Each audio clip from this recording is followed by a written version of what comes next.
Good morning. I'm George Latimer, Westchester County Executive. It is Friday, January 20th, and we are here at our county office building in downtown White Plains to review the details of the incident that happened last night just near the Westchester County Airport, where 2 lives were lost in a light plane crash.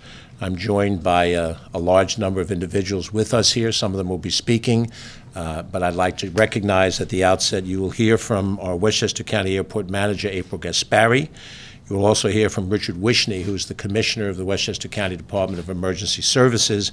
And then also you'll hear from Chief Frank Malazzo of the New York City DEP, who is Chief of Department.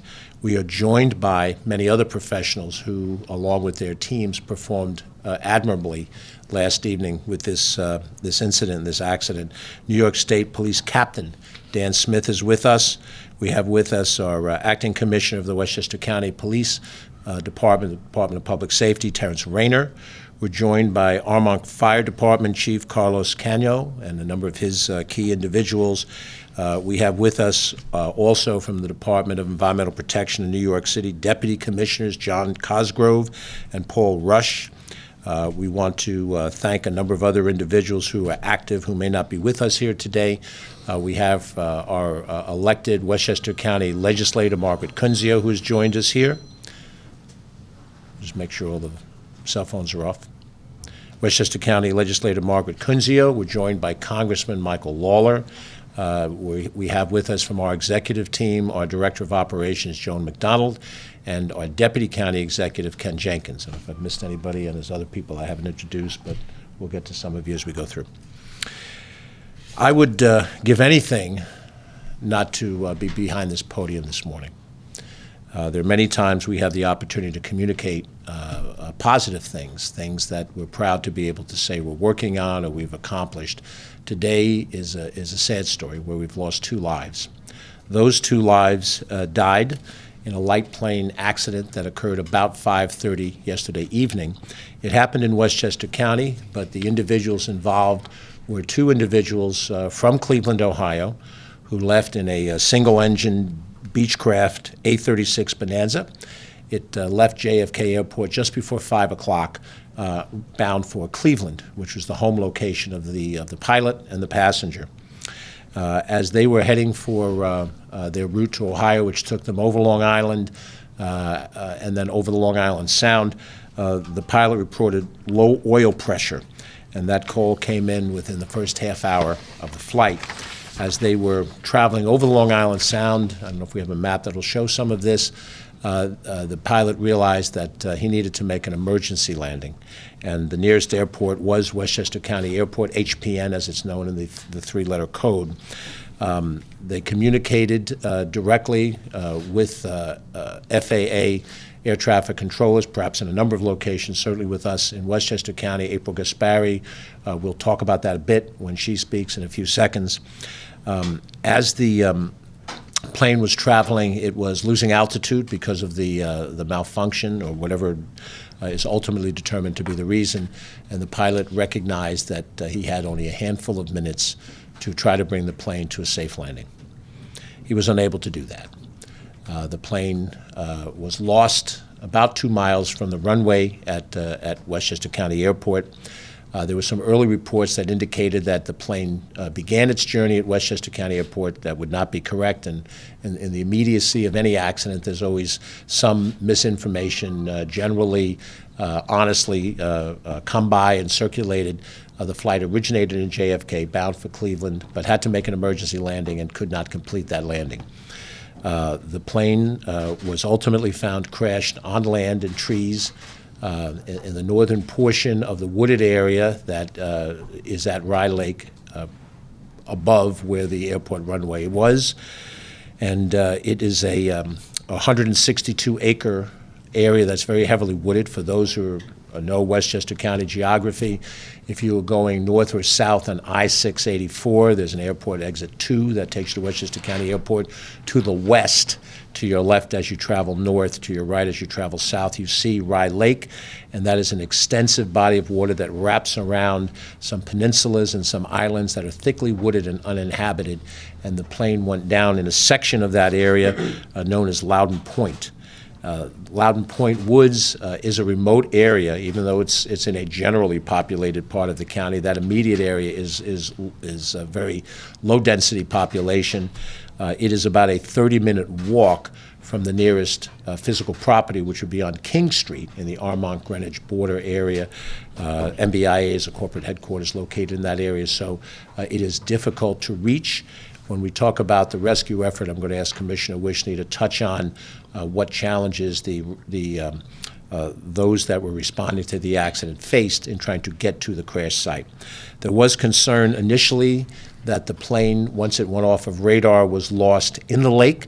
There were some early reports that said that. That is not the case. The complications of trying to recover, to rescue ideally, but then to recover a plane that has crashed in a body of water at night makes it almost impossible to save lives. It is not possible to dive at night in the dark to do that. So the fact that it was found was because there was an extensive search on land that was conducted by New York City DEP, County PD, and many of the members of this first responder group that responded admirably. You may recall last night there was pouring rain. It was dark, and in a wooded area like that where there are no other lighting, it was a very difficult search to try to find the remains of the plane and of those individuals that were in the plane. There was an effort made to try to use as much modern equipment as we have, but in that darkness and that weather condition, drones were not an effective tool to be able to find them.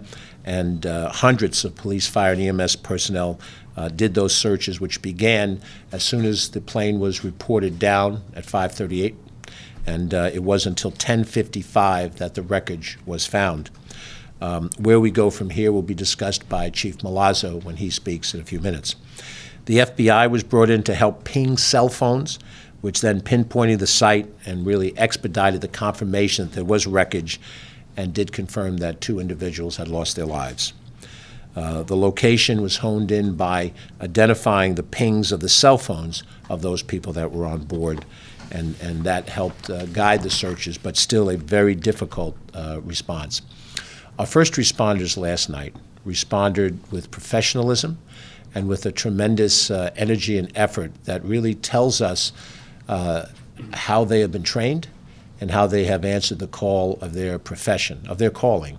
And we owe a debt of gratitude. Some of those individuals are here, many of them are not here, many of them spent a long night, and we really owe them a tremendous debt of gratitude. We say that so often in public settings, but this was an example of what happens in all of these different disciplines that came together last night. Again, Commissioner Wishney will reference some of that.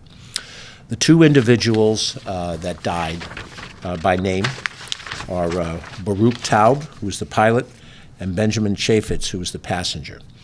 Both of these individuals are members of the Orthodox religious community, and because of that, there are special traditions, religious traditions, that have to be honored in dealing with fatalities.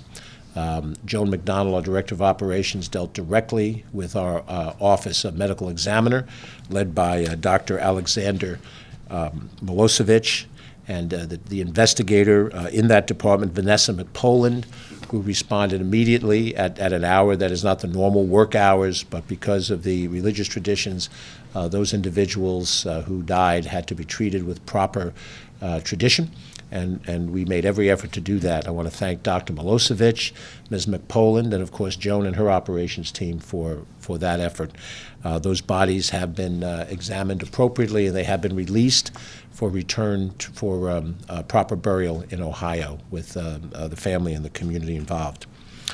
I want to thank all of those who were involved. I mentioned some of the names. I want to thank Ken Jenkins, our Deputy County Executive. Ken immediately was on the scene, providing assistance from a senior management standpoint, along with Joan, and that was an essential part of the responsibilities. Also want to thank Catherine Chaffee, our Director of Communications, who stayed in contact. Many of you in the media had to report in real time for the 6 o'clock news, for the 11 o'clock, for the 10 o'clock, the 11 o'clock news, what information we had at the time. We provided as best as we could, and of course, these things sort of evolve as you go through. We've been joined by Nancy Barr, Westchester County Legislative Vice Chair of the Board of Legislators. We're also joined in this room by our Deputy Director of Operations, Emily Saltzman, and also by Karen Pasquale, who is one of the senior members of the operations team, and all of these things sort of work together in as much as possible. I'm going to have a few comments when the other speakers have been completed their presentation. We had a very sad couple of days in the last few days. We had a fatal accident on I-684, I-287 that cost at least one life, and we're hoping that the second life may yet be spared. We had a near fatal accident at an intersection of a crossing between a train and a car. What it does do is it reminds us of the fragility of life. We are individuals, all of us, who have our ideas about what we want to do with our day. When we wake up in the morning, we have plans and schedules, whatever it is that we do, even if it's to relax or to enjoy ourselves, we have plans and we try to execute them. We're reminded that our lives are not always in our control. And what happens is sometimes beyond what any of us as humans, the collective ability of this society, and we respond at times not to rescue, but to recover. And so if there is one overarching message at the end of this, is not just how did the system work and how did people respond to their professional responsibilities, but how do we as humans respond to the loss of human lives? Mr. Taub, Mr. Chaffetz are gone. They leave a hole at the dinner table in their homes. They leave a hole in the life of their communities of faith. And in losing them, that is the overarching story of today. Mr. Chaffetz communicated with his wife in the last few minutes of his life. Congressman Lawler was instrumental in having us see what those last few minutes of life are. I don't think any of us want to contemplate what it would be like to know that your life was about to end and you were going to speak to the people that you love the most and try to say something to them to summarize the life that you've had together. That is what last night was about. It was about the professionalism and the bravery of the men and women who responded to this, who did everything they could to try to help that plane come in, and upon it being unable to do so, went out to recover the aftermath of this and to provide the most dignified and proper response to this. And I'm very grateful to all the men and women who are here. Let me ask April Gaspari, who is our Westchester County Airport Manager, to share some of the experiences that she had in managing the airport through this issue. April. Thank you, County Executive, and good morning, ladies and gentlemen. It's worth noting that the overall process for this incident worked and the day-to-day procedures work. So while these esteemed and exceptional professionals stand behind me, this is our day-to-day bread and butter, I hope that this demonstrates confidence to you in the process for when we do have incidents, especially with Westchester County and our partner agencies. The day-to-day worked because the pilot was communicating with the FAA Air Traffic Control Tower, and he had indicated that he had low engine oil pressure around 5:20 p.m. And when that happens, the controller stays with that pilot and guides him and vectors him and does whatever he needs to do to assure that emergency landing. That's how we have the tracks and the recording tapes of how the attempted approach occurred. At 5:30 p.m., we know that that was the last communication that the FAA Air Traffic Control Tower had with that pilot. And the swift recovery and search and rescue effort from 5.5 hours since that 5:30 p.m. mark speaks to the incredible professionalism of all of our mutual aid, how we activated what we call 60 control here at Westchester County, and we responded in a deliberate and organized manner. We had a multi-domain search and rescue effort that included water, land, aviation, and I'll call it cyber, which was the cell phone that the county executive mentioned, efforts to try to locate. And in the end, the remains and the aircraft and the people were found at the last location of where the FAA did have that radar blip in the last communication at 5:30 p.m. So the process works, and I'd like to remind everyone that in the emergency management cycle, we are still in the recovery phase. We are still doing the aircraft recovery and working with the agencies behind us and with the NTSB as well. Within Unified Command last night, we all agree that it was very coordinated. We were structured to be able to deploy all of our resources in a deliberate manner. We spoke to how bad the weather was so that we can identify the remains within 5.5 hours. And I would like to give a special thanks to my airport deputy manager, Francisco Tejada, and the entire airport operations team and the professionals standing behind me. Thank you, County Executive. Thank you very much, April. The Westchester County Airport, as a matter of public policy, is a quite debated issue, and perhaps rightfully so in terms of every matter of public policy, that there are debates about what should happen with a particular asset. What cannot be debated is the quality of the people that work there every day and that provide the basic services as they are laid out by those of us who have some decision-making role. April, please convey to your team how much we all appreciate the professionalism and the time and energy and effort that you showed last night. Yes, sir. Next, I'd like to ask Richard Wishney, who is our Commissioner of Emergency Services, to join us here.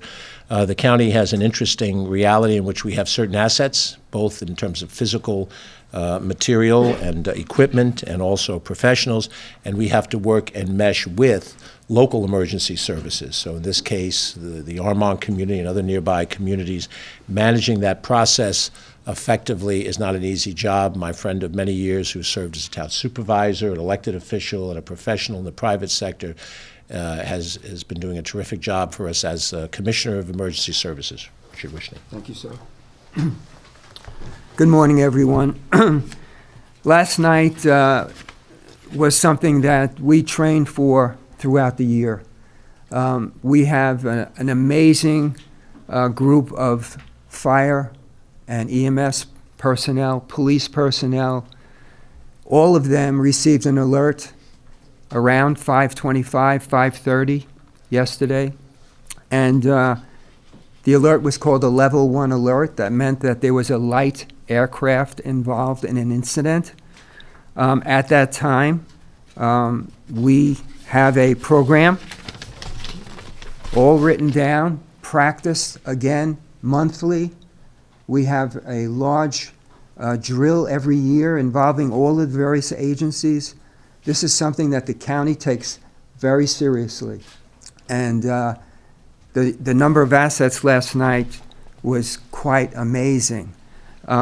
When the alert went out, we had 4 primary departments responding. They deserve nothing but credit for the amount of folks that came immediately.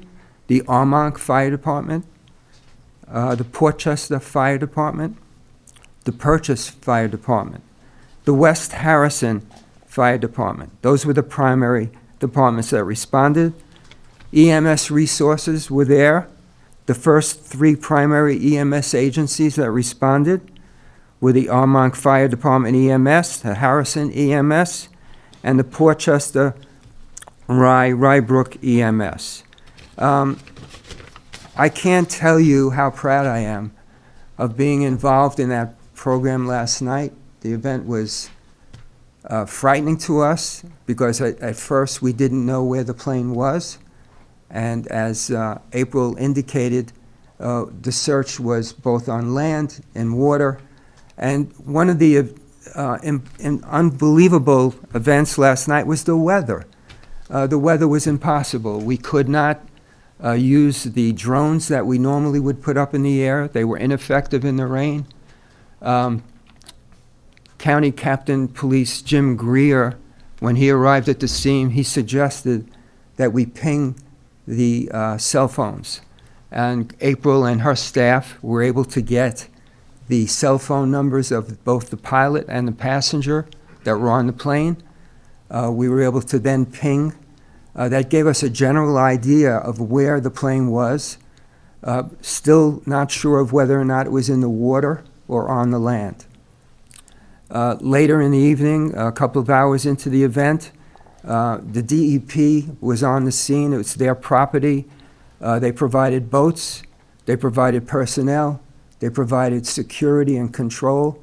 As you know, as soon as word goes out that there's been an event like this, everybody comes. Everybody wants to help. And unfortunately, that doesn't always work well. So I want to personally thank the chief from DEP that's with us today. You'll hear from him. And his staff. They did a great job, security-wise, search-wise, and using all the assets that they had available.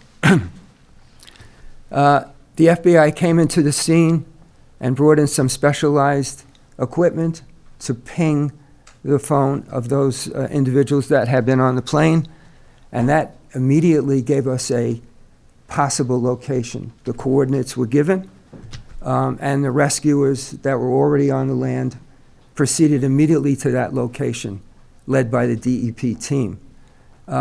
They found the wreckage.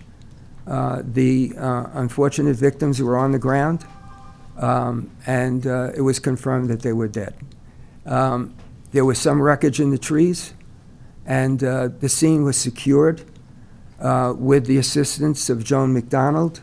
The medical examiner was notified, immediately responded with his team, and as the county executive mentioned, because of the religious affiliation of these folks and the need to recover the bodies and have them buried by sundown today, we all felt the compassion and concern to help remove those bodies as quickly as possible, have the medical examiner do what he has to do, and I'm pleased to report that the bodies had been released and are now being flown to their home in Cleveland, where they'll be buried in the appropriate fashion as their religion desires.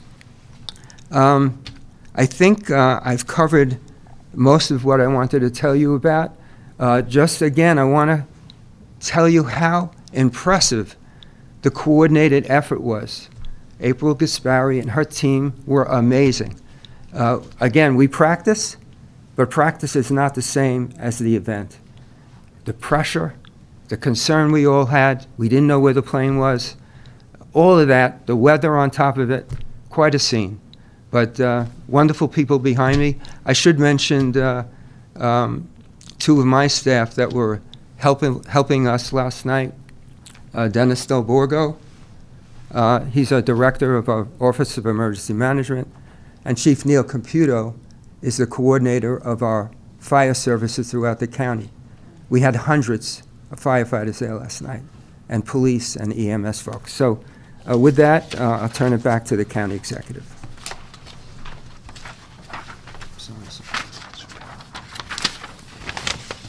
Thank you. Richard Wishney, our Commissioner of Emergency Services, and let me repeat what he said, to thank Dennis, to thank Neil, to thank Susan, and all the other members of your team for what you did last night, and also to Terrence Rayner and the members of DPS. We mentioned Captain Jim Greer and his team for their work on site, and how appreciative we are of all of that. Next, I'd like to ask Chief Frank Milazzo of the DEP, who is Chief of Department, and of course, the New York State Department of Environmental Protection has responsibility for the land as well as the substance of the water system that we draw, as well as New York City drinking water, not just here in Westchester County, but over a multiple county area. This is an important job that Chief Milazzo has, and the other members of his team who are here, and he will talk a little bit about investigation and also about the going forward of where we are. Chief. Thank you, Kenny. So at this point, the FAA has arrived this morning, and we're now waiting for the NTSB, which will be out later this afternoon. I would just ask that everybody realize that that area is going to be sealed off and secured for the next several days. As everybody's talked about, the area in question is heavily forested, so it's not going to be an easy ordeal to remove the wreckage once the investigation is completed. And obviously, we're always concerned about any impacts anything could have, so we're going to be working closely with our partners within the agency in the Bureau of Water Supply to make sure that during the removal, There's no contaminations that happened to any of the property. I know everybody else has spoken about it, but last night the weather was just horrific. At one point, the thunder and lightning that was going on while those emergency responders were out in the field, it was treacherous, and they all did an admirable job. And the other group that I know a lot of times we all seem to forget about it, but the people in all our communication center, ours, the counties, and the real-time crime center, getting information out, because communications is everything. But the men and women that were doing that were exceptional in getting the information out to everybody, and was very helpful. So at this point, the area is going to be stayed closed off until the recovery has been completed, and we would just ask that everybody, abide by the lines that are set up. There is a space for the media outside. But that area, the park area, there will be closed for a period of time. So, thank you. Thank you, Chief. Going to open it up for questions in just a second. Just a couple of closing thoughts on the narrative. Yesterday at 5 o'clock, I was in Pleasantville. Pleasantville Chamber of Commerce had a reopening of a restaurant. Margaret Kunzio was there. She and I had a chance to chat. And I remember just about 5 o'clock, I had to leave just before the food started. And I had to get in my car and drive down to a couple of events I was going to in Yonkers. And as we said good evening that night, we'll see each other tomorrow, I got into my car in due time. Everybody moved on to whatever they had to do next. And I drove from Pleasantville down to Yonkers through the very same pouring rain that you described. Sawmills under construction, so there's lots of different things that you have to be mindful of. And I'd like each of you to think about what you were doing last night at 5 o'clock. My friends in the media, Lisa LaRocca, Sean Adams, Tony Aiello, Gary Stern, what were you doing last night at 5 o'clock? Where were you? And you might have been in a home setting, an office setting, you might have been in your car as well. If you were driving, as I was at that point in time, you realize what a treacherous night it was.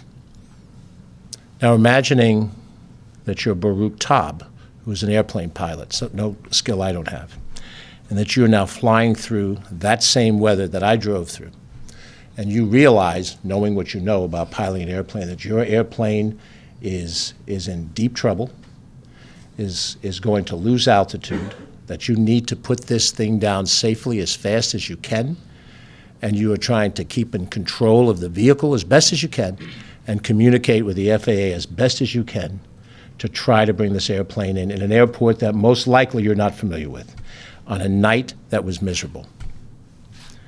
The human element of this is what I think about. It's what I thought about when I went to bed last night. It's what I thought about when I woke up this morning. The human response of men and women who stayed at their post and went over and above the normal efforts. As Chief Malazzo said, as Richard and April said, people who went out during thunder and lightning last night, walking through pitch black, dark woods to try to find trace of this airplane, to try to find, at the very least, for proper, respectful treatment, two people whose lives were lost. It's a serious moment. And I would say, when all else is left to us, let us pray. Let us pray for Mr. Taub. Let us pray for Mr. Chaffetz and their families. You will write the stories and run the news stories that you have to run. We will go back and look at this, fine-tune efforts. We will praise the people that deserve the praise. But at the end of the day, 2 lives are lost, and we owe them a debt of respect because they lost their lives. And had things been different when I left that restaurant, driving on the Sawmill River Parkway, anything could have happened to me or could have happened to you at 5 o'clock last night. It happened to them, but it could have been us. Let's open it up to any questions. If you want to direct it to anybody, we're happy to do that. Tony. If I could ask Ms. Gaspari,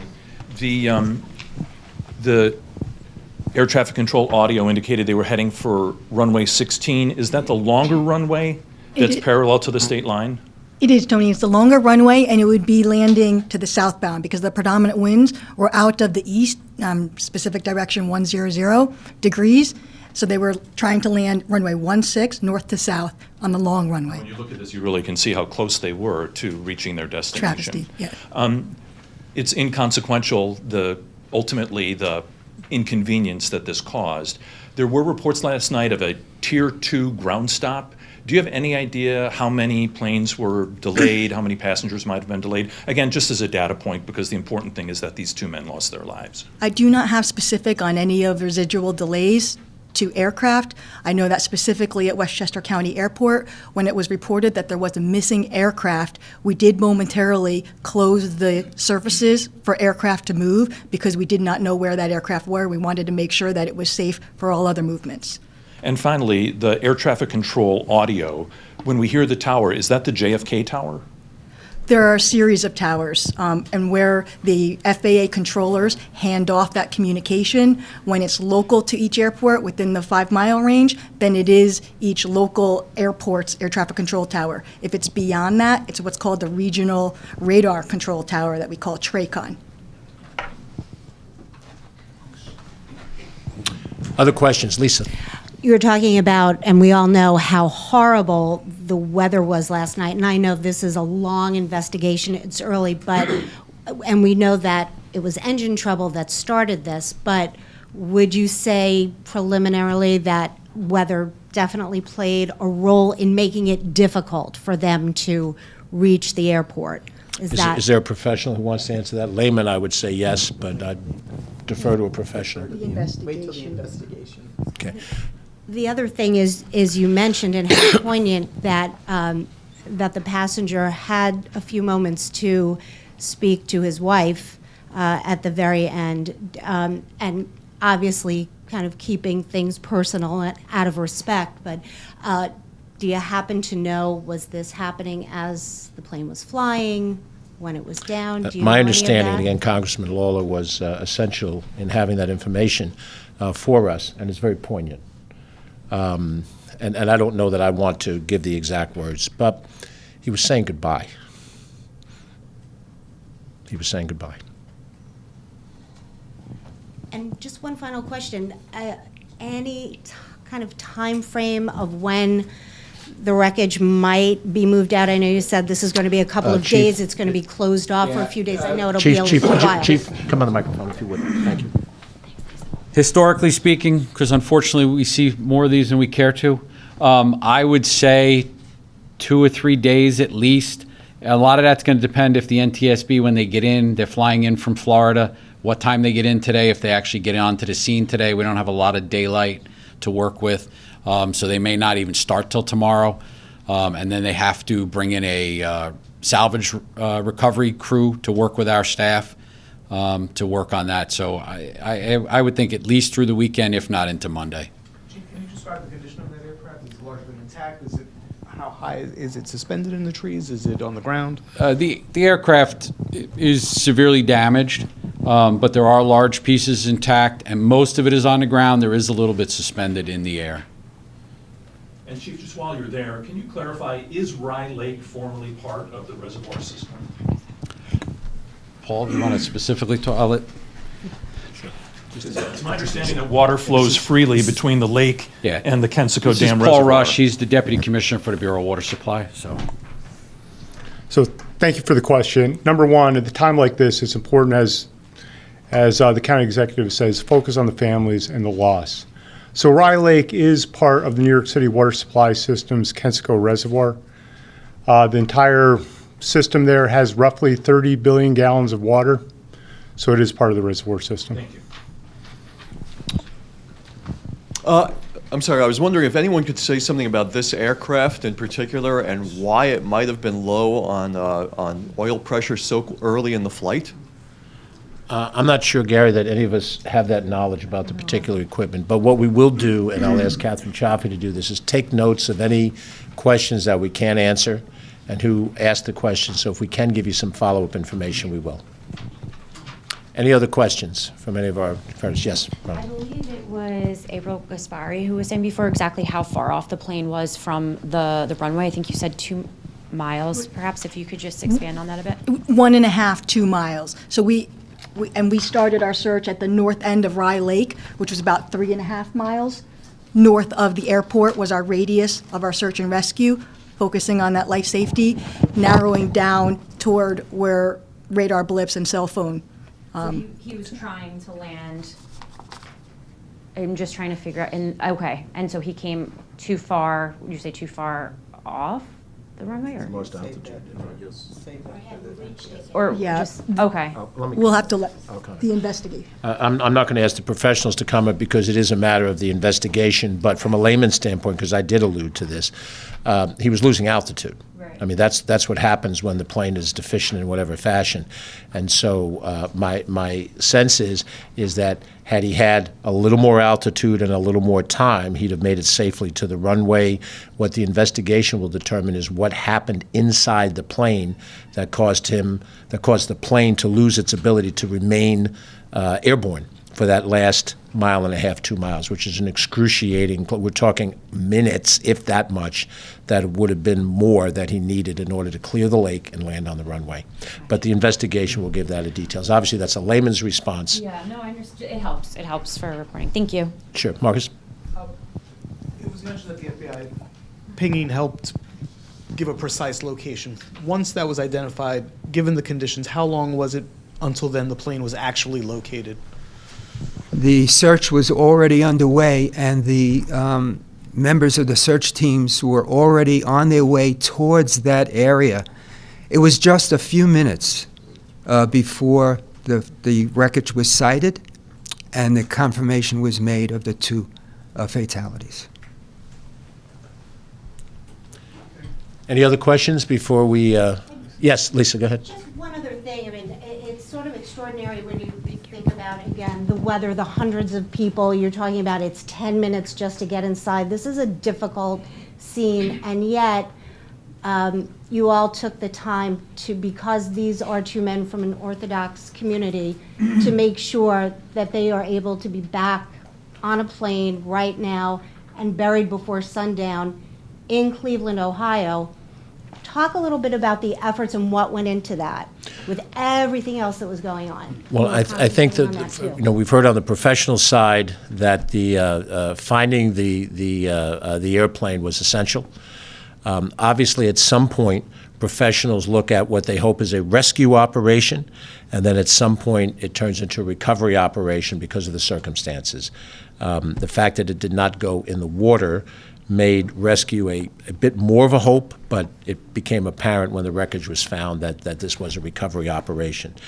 I think no matter what the religious tradition or ethnicity of the passengers were, we would have done that which was appropriate for that individual. In this particular case, because we are aware that there are specific rules, as I mentioned, this is what Joan McDonnell, and we've been through this in other settings, not necessarily in a crash setting, but we reached out immediately to representatives of those communities. Again, Congressman Lawler was helpful in this regard, as were others, and we understood that we had to, in order to be appropriate, that we had to take certain actions, and we would have done that for anybody, regardless of what those traditions were. In this particular case, we did that, and again, that's where our medical examiner's office was appropriately staffed overnight in order to be able to handle this middle of the night, 1 o'clock, 2 o'clock in the morning, I gather, Lisa. So the intent was, as it was in every part of this operation, through every one of these organizations, to do that which we know we needed to do. And to the extent that we did everything we could, we certainly tried. So I'm sure that you may want to interview some of these individuals when we break this up. Individuals may or may not be able to do that if they'd like to, but I welcome you to have that conversation with anybody else that you'd like to have. We thank you for being here today. If we have substantial information to update you on, we will do that. I don't know that we might have a press conference. I think really what Chief Malazzo said is really coming from a different level of government when the inspection is completed, and most likely it'll be at that level that you get the next update as to what happened, because that's when you get specific information that can be released, and then your questions will most likely be directed that way. But if there's something we need to do to communicate with you, let us know through Catherine. We'll be happy to do that. Let me thank again all the professionals that are here. We sit in permanent debt to each of you, each and every one of you, and the people you represent. And thank you, working members of the press, for being here today on short notice. Thank you and have a good day.